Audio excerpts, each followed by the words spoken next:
Pois é, então a gente conversa agora com um deputado justamente do União Brasil, o deputado Kim Kataguiri, que inclusive está protocolando um projeto que prevê prisão para influenciadores que divulgarem bets ilegais aqui no país. O parlamentar participa agora do Jornal Jovem Pan. Tudo bem, deputado? Muito obrigado sempre pela atenção, pela gentileza. Boa noite.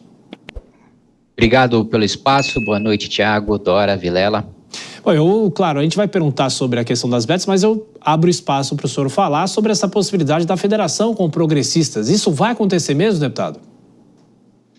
Olha, essa é uma discussão que, por incrível que pareça, né, tem acontecido sem a participação da bancada de deputados federais e sem a participação da bancada de senadores, né?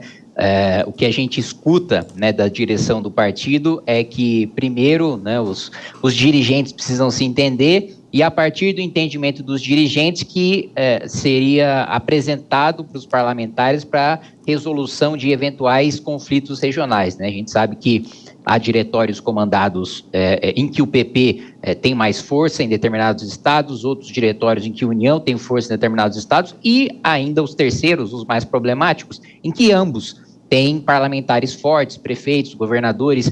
Então não é uma equação fácil, mas dito isso, apesar de todas as dificuldades, a fusão do PSL com o DEM também parecia improvável e no final das contas, com alguns traumas, a fusão aconteceu. Então, o que eu posso dizer para vocês é que o que chega, né, até os parlamentares, pelo menos do União, é que primeiro a negociação tem que ser acertada em cima.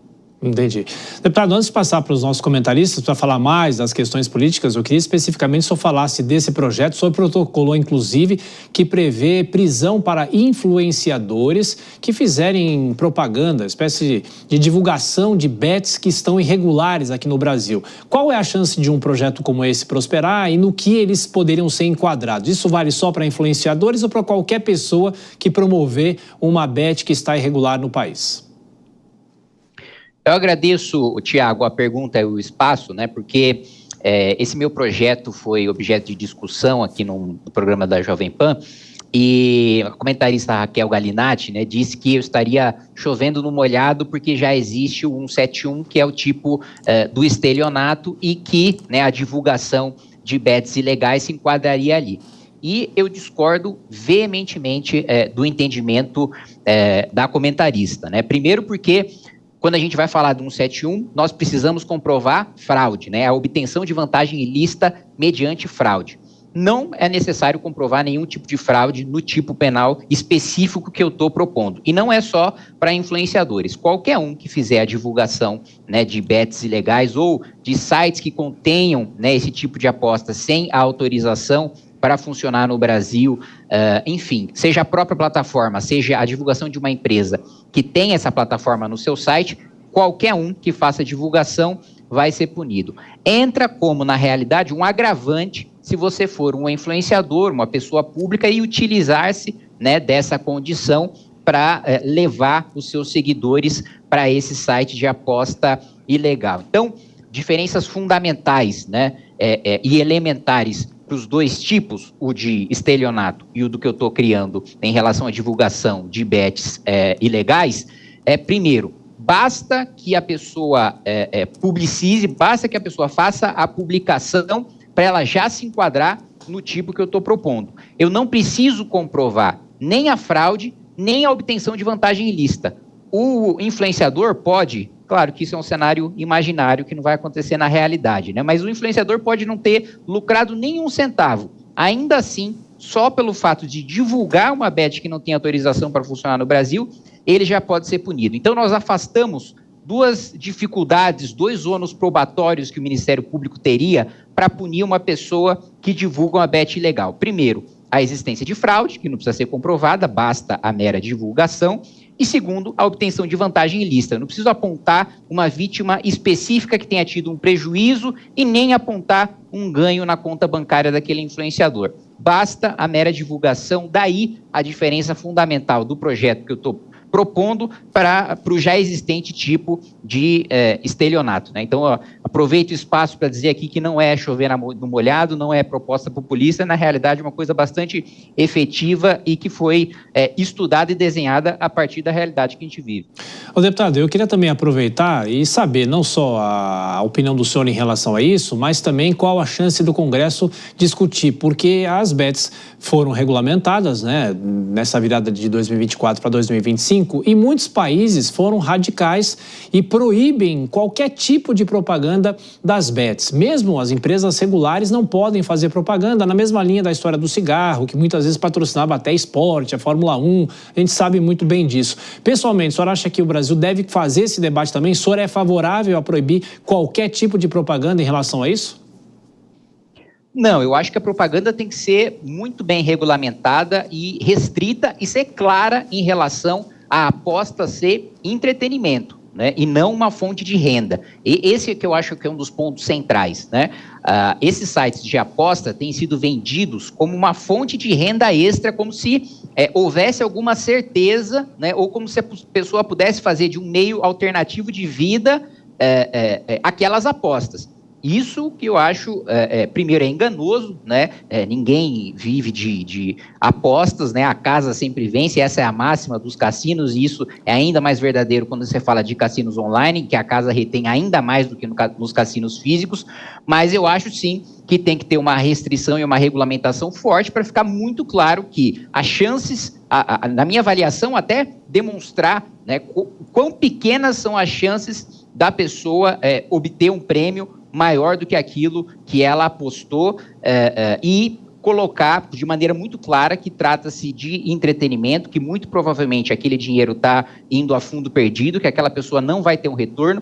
Entendo essa clareza, assim como foi feito com os malefícios do cigarro, nas embalagens de cigarro, da mesma maneira com propagandas desses cassinos, eu acho que sim, a gente pode trabalhar nesse lado. E, em outro lado, acho que também é importante a gente trabalhar a educação financeira nas escolas, né? Isso é uma coisa de base, né? Mesmo, independentemente da existência ou não desses cassinos, as nossas famílias sempre estiveram endividadas justamente por causa dessa lacuna que a gente tem na nossa educação. Acho que isso também ajudaria bastante a gente, para fazer um trabalho de futuro, pensando nas próximas gerações, evitar que as pessoas caiam nesse tipo de conversa. Deputado Kim Kataguiri, agora as perguntas dos comentaristas. Dora Kramer faz a próxima questão. Dora.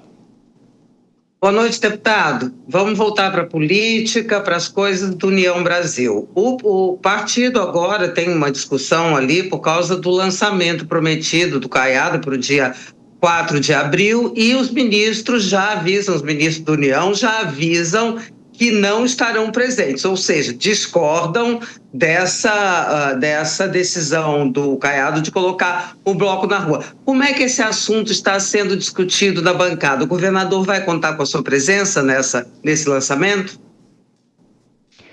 Dora, na bancada está uma confusão. Vou ser muito sincero com você e muito aberto, né? Tem aqueles que defendem que cada um possa apoiar, né, quem quiser no seu estado. Tem quem defenda que se apoie o Bolsonaro, tem quem defenda os ministros que se apoie o Lula, tem quem defenda que se apoie Tarcísio, tem quem defenda que se apoie o Caiado. Eu, pessoalmente, mais uma vez, sendo muito sincero e transparente com vocês, não estou me envolvendo nessa discussão porque eu tenho plena convicção de que o partido do MBL vai sair esse ano e, portanto, na janela partidária, eu já não disputo a reeleição pela União Brasil e sim pela Missão, que é o partido que, salvo engano, hoje bateu no aglutinador ali do TSE, 350 mil assinaturas válidas, portanto a gente já está aí 70% do necessário, e das coletadas, né, já são 850 mil. Então, assim, nós terminamos o processo de coleta, estamos muito avançados no processo de validação e acredito que já no final do primeiro semestre, começo do segundo semestre desse ano de 2025, o partido já esteja pronto. Então, eu vou ser muito aberto com você, nem participo dessas discussões porque não faz sentido, né? Para você que chega agora aqui ao Jornal Jovem Pan, estamos conversando com o deputado Kim Kataguiri, do União aqui de São Paulo, falando sobre as questões políticas. E a próxima pergunta é do nosso comentarista Cristiano Vilela. Vilela.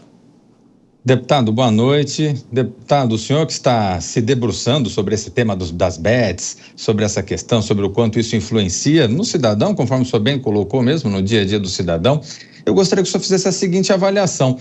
Hoje no Brasil nós temos a proibição dos cassinos, por exemplo, que são instrumentos de jogo onde nem todo mundo vai ter acesso, menores de idade, pessoas sem condições, naturalmente, não vão ter acesso, geram empregos, atrai recursos através do turismo, mas, por outro lado, nós temos a permissão das bets, que acaba ficando muito mais vulnerável para a aposta de pessoas que não deveriam estar apostando, a verdade é essa, e igualmente acaba fazendo com que nem se construa uma rede de empregos que poderia ser uma justificativa. Na sua visão, isso é algo contraditório no Brasil? Não tenho a menor dúvida disso, né? Você proíbe a instalação, né, até bingo não pode mais, né? Eu lembro minha infância indo com a minha mãe em bingo, que era uma coisa era até um programa familiar, né? Você mantém essa proibição para cassinos físicos também, e como você bem colocou, é muito mais fácil hoje qualquer um, até uma criança, pegar um celular e jogar no tigrinho, né? Então, não tenho dúvida de que é incoerente. Eu pessoalmente defendo sim que seja legalizado, né, os cassinos físicos, assim como os cassinos virtuais. Agora, como eu coloquei para você, com as restrições de propaganda, de divulgação, com um controle bastante pesado, né?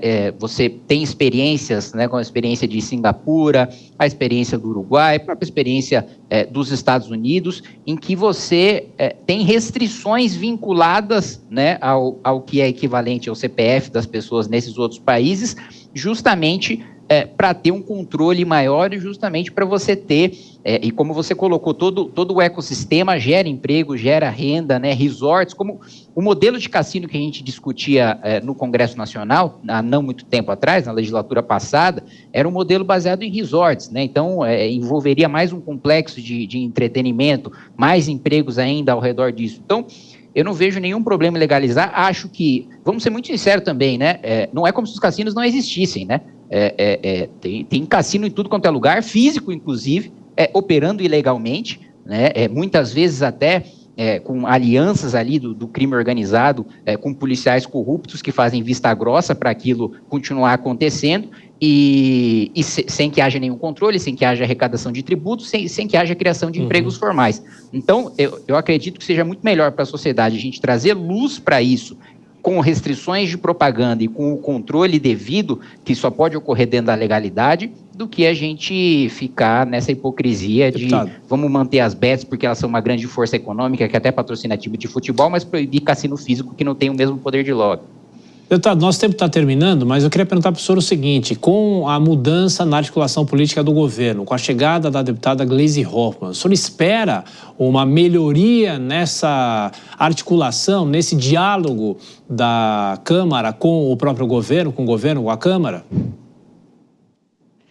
Primeiro, assim, o diálogo do governo com a Câmara, né, e não a Câmara, né, não vou generalizar, né, mas o diálogo do governo Lula com o Centrão, né, sendo mais específico, é dinheiro, né, é liberação de emenda para suas bases parlamentares. Então, esse primeiro ponto, não tem ministro que resolva, porque o próprio governo armou duas armadilhas para si próprio. Primeiro, a PEC da transição, que voltou a vincular o orçamento, né, em saúde e educação, engessando e espremendo os gastos discricionários. A segunda armadilha, a própria aprovação do arcabouço fiscal, que obriga o governo, né, a gastar 0,6% acima da inflação, mesmo no momento da pior crise da humanidade, pode cair sobre a terra, o governo vai ser obrigado a gastar 0,6 real acima da inflação, o que é absolutamente insustentável e não funcionou em nenhum lugar do mundo, um modelo de arcabouço baseado em arrecadação. Então, não vai ter dinheiro para a compra de base parlamentar. Segundo ponto, a Gleisi não consegue articular maioria dentro do seu próprio partido para fazer oposição às políticas econômicas do Haddad, que ela tem como adversário. Como é que ela vai ser uma articuladora política de um governo se nem no partido que ela preside ela consegue controlar a corrente majoritária dela, né? E para além disso, na minha avaliação, o grande problema não está apenas nos ministérios, está no próprio presidente da República. O próprio presidente da República, reclamam os líderes partidários do Centrão, não senta mais para fazer a negociação de cargos e de emendas que fazia durante o primeiro e o segundo mandato. Então, eu não vejo nenhuma troca de ministério, muito menos com a Gleisi, solucionando essa questão dos problemas de articulação do governo. Deputado Kim Kataguiri, do União aqui de São Paulo, obrigado mais uma vez pela gentileza e até a próxima. Aqui, ó, inscreva-se.